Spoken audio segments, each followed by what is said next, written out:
headlight bulb on this 2018 Suburban Tahoe. It's all gonna be the same from 2015 to about 2019. Tools required, you pretty much could do it all with a flathead or with your pry tool. You're definitely gonna need that 10mm, either ratchet or drill, and 8mm if you wanna do it a lot faster.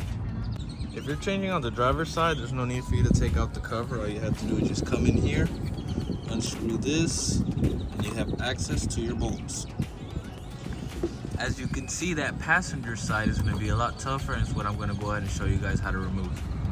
So you want to come in here with your pry tool, pry these little clips up.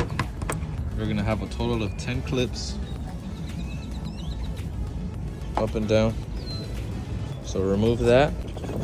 You want to start off by removing your pins, and with your number 10, we're going to remove this crossbar. One bolt here, one bolt there.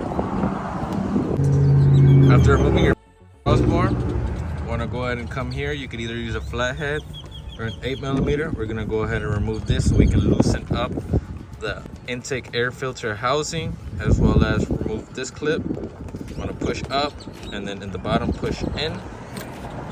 Remove that, put that to the side. As you can see here, we removed the filter housing. You want to come in here, there's 2 clips. You want to remove this one and another one here. This one is damaged, so I made it a little bit easier for me. And now we are able to access our headlight. Remember, twist left as well for the lights. And now we have access to our pole. Pull this clip up and out.